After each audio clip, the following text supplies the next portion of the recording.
মুন্না বিদেশ থেকে আজ বাড়িতে এসেছে। এসে নক করতেই মুন্নার স্ত্রী আর মুন্নার শালি গেট খুলে দিল। পাশে দাঁড়িয়ে আছেন মুন্নার শালা। হঠাৎ করেই মুন্নার ফোনে একটা কল আসলো। মুন্না বলতে লাগলেন, আমি চলে এসেছি, আপনি আসেন। এ কথা বলেই মুন্না কল কেটে দিল। মুন্নার স্ত্রী জিজ্ঞাসা করলেন, কে কল করেছে? জবাবে মুন্না বলল, আব্বু কল দিয়েছে, আব্বু আমাদের বাসায় আসবে।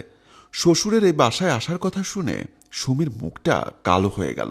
সুমি বলতে লাগলো, তোমার আব্বারে না এখানে আসতে মানা করেছি, তারপরও তুমি কেন ওনাকে এখানে আসতে বললে?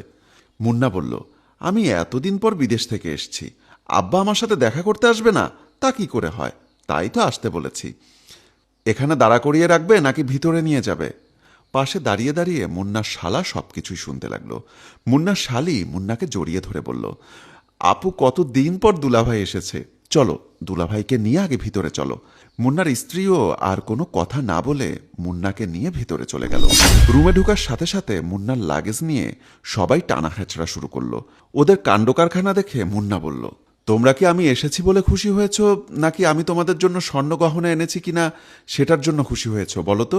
সুমি বলল, আমার জন্য যে নেকলেসটা আনতে বলেছিলাম সেটা কি এনেছো? সেটা বের করে দাও। মুন্না বলল, তোমাদের জন্য সবকিছু এনেছি, আগে আমি একটু ফ্রেশ হয়ে তারপরে তোমাদের সবকিছু ভাগ করে দিব। এই কথা বলে মুন্না ওয়াশরুমে চলে গেল। মুন্নার শালি মুন্নার লাগেজ খুলতে লাগলো। এদিকে মুন্নার বাবা গেটে এসে টোকা দিতে লাগলো। এর মাঝে মুন্নার স্ত্রী গেট খুলে মুন্নার বাবাকে বললেন, আপনাকে না এই বাড়িতে আসতে নিষেধ করেছি, এই বাড়িতে কেন এসেছেন? জবাবে বাবা বললেন, বৌমা, কতদিন পরে আমার ছেলে দেশে এসেছে, ওকে দেখতে খুব ইচ্ছা করছিল, তাই তো দেরি না করে আমার ছেলেকে দেখতে আসলাম। তুমি কোনো চিন্তা করো না মা, আমি আমার ছেলেকে দেখে এখনই চলে যাব। শ্বশুরের কথা শুনে সুমি বলল, এই বুইরা খাটাস, তুই জানিস না তোরে আমার একদম দেখতে ইচ্ছা করে না? পোলায় টাকা পয়সা কি আনছে ওইগুলার ভাগ নেওয়ার জন্য চলে আসছিস তাই না? তোদের মতো গ্রামের কেউ ভূত আমি দেখতে পারি না দেখে শহরে ভাড়া থাকি, তোরা আমাকে এখানেও শান্তিতে থাকতে দিবি না? এই মুহূর্তে এখান থেকে চলে যা, তা না হলে ঘাট ধাক্কা দিয়ে বের করে দিব। সুমির কথার আওয়াজ শুনে সুমির ছোট ভাই এসে জিজ্ঞাসা করল, কি রে আপু, তুই তাওই সাহেবের সাথে এভাবে কথা বলছিস কেন? জবাবে সুমি বলল, তুই এসব বুঝবি না, যা ভিতরে যা, আমি তো তাওর সঙ্গে কথা বলছি। সুমির ছোট ভাই রাতুল তাওর হাত ধরে বললেন, তাওই সাহেব চলেন, ভিতরে চলেন, আপুর কথায় কিছু মনে করবেন না। বাবাও মলিন মুখে কোনো কথা না বলে ছেলেকে এক নজর দেখার জন্য রাতুলের সাথে ভিতরে চলে আসলো। সুমি সাপের মতো ফুলতে ফুলতে গেট লাগালো আর বলতে লাগলো, যেমন করেই হোক এই বুড়োকে বাড়ি থেকে বের করতেই হবে। রাতে মুন্না বউয়ের সাথে শুয়ে আছে। মুন্না জিজ্ঞাসা করলো, বাবাকে কোন রুমে থাকতে দিয়েছ? জবাবে সুমি বলল, কেন? গেস্ট রুমে।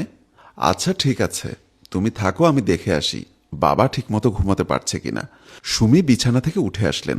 এদিকে ড্রয়িং রুমের সোফার উপরে বাবা শুয়ে শীতে থরথর করে কাঁপছে। সুমি এসে বাবাকে ধাক্কা মেরে উঠিয়ে বললেন, এই বুইরা, তোরে না বলছি এই বাড়ি থেকে চলে যেতে, যাস নাই কেন? যা, এক্ষুনি এই ঘর থেকে বের হয়ে যা। ছেলের বউয়ের কথা শুনে বাবা কাঁদো কাঁদো হয়ে বলতে লাগলো, বৌমা, আমার শরীর খারাপ, প্রচুর জ্বর আসছে, এই রাতটুকু এখানে শুয়ে কাটিয়ে দেই, আজান দিলে আমি চলে যাব, তুমি আমাকে এইটুকু সময় এখানে থাকতে দাও। বাবার কথা শুনে সুমির মাথায় যেন আকাশ ভেঙে পড়ল। বলতে লাগলো, ফকিরের বাচ্চারা মন চাচ্ছে কয়েকটা থাপ্পড় বসিয়ে দেই, ভালোই ভালোই বলছি, এক্ষণ এই মুহূর্তে এখান থেকে বের হয়ে যা। এর মাঝে পাশে দাঁড়িয়ে হাতে তালি দিতে লাগলেন সুমির ছোট ভাই। বলতে লাগলেন, বাহ আপু, ভালোই তো, তোমার শ্বশুরের সাথে এমন ব্যবহার করতে তোমার লজ্জা করে না? তুমি তোমার শ্বশুরের সাথে এমন ব্যবহার কিভাবে করতে পারলে? তাওই সাহেব, ও কি আপনার গায়ে হাত দিয়েছে? রাতুলের কথা শুনে বাবা বলতে লাগলেন, বাবা রাতুল, আমি এখানে শুয়েছিলাম, তোমার আপু এসে আমাকে ধাক্কা মেরে বলছে এই মুহূর্তে ঘর থেকে বের হয়ে যেতে। আমি জানতাম বৌমা আমাকে দেখতে পারে না, কিন্তু বৌমা আমাকে কুকুরের মতো দূর দূর করে তাড়িয়ে দেবে এটা কখনো ভাবিনি। আমি এক্ষুনি চলে যাচ্ছি, কিন্তু আমি যে চলে যাচ্ছি এটা যেন আমার ছেলে জানতে না পারে। অপর প্রান্ত থেকে মুন্না দাঁড়িয়ে সবকিছুই শুনে বলতে লাগলেন, দাঁড়াও বাবা, তুমি চলে যাচ্ছ মানে? এটা তোমার বাড়ি, এই বাড়ি থেকে যদি যেতেই হয় তাহলে সুমি যাবে, তুমি না। আমি বিদেশে থেকে তোমাদের বিষয়ে সবকিছু শুনেছি। আমি বাড়িতে এসে এটাই দেখতে চেয়েছিলাম যে আমার স্ত্রী কতটা অমানুষ হতে পারে। তোমরা সবাই যেন এই বাড়িতে আমরা ভাড়া থাকি, কিন্তু না, আমি বিদেশে থেকে এই বাড়িটা তোমার নামে কিনেছি। আমি বিদেশে রাত দিন পরিশ্রম করেছি তোমাদেরকে একটু সুখে রাখার জন্য। কোনো প্রবাসী নিজের সুখ শান্তির জন্য কিছুই করে না। আমরা প্রবাসে থাকি বলেই প্রত্যেকটা প্রবাসীর বাবা গর্ব করে বলতে পারে, আমার ছেলে বাংলাদেশের একজন রেমিটেন্স যোদ্ধা। আর একজন যোদ্ধা কখনোই বউয়ের আঁচলের তলে থাকতে পারে না। সংসার সুখের হয় রমণীর গুণে, আর সেই রমণী যদি তার শ্বশুর শাশুড়িকেই ভালোবাসতে না পারে, তাহলে সে কারো বউ হতে পারে না। সুমি, এই মুহূর্তে তুমি তোমার ভাই আর তোমার বোনকে নিয়ে এই বাড়ি থেকে বের হয়ে যাও। আমি তোমাকে আগামীকাল ডিভোর্স লেটার পাঠিয়ে দিব। সুমি মুন্নার কথা শুনে বুঝতে পারল এখানে বাড়াবাড়ি করলে এই বাড়িতে সুমি আর থাকতে পারবে না। তাই সুমি গিয়ে মুন্নার পা জড়িয়ে ধরে কান্না করতে লাগলেন আর ক্ষমা চাইতে লাগলেন। মুন্না বলল, আমার কাছে না, ক্ষমা যদি চাইতেই হয় আমার বাবার কাছে চাও।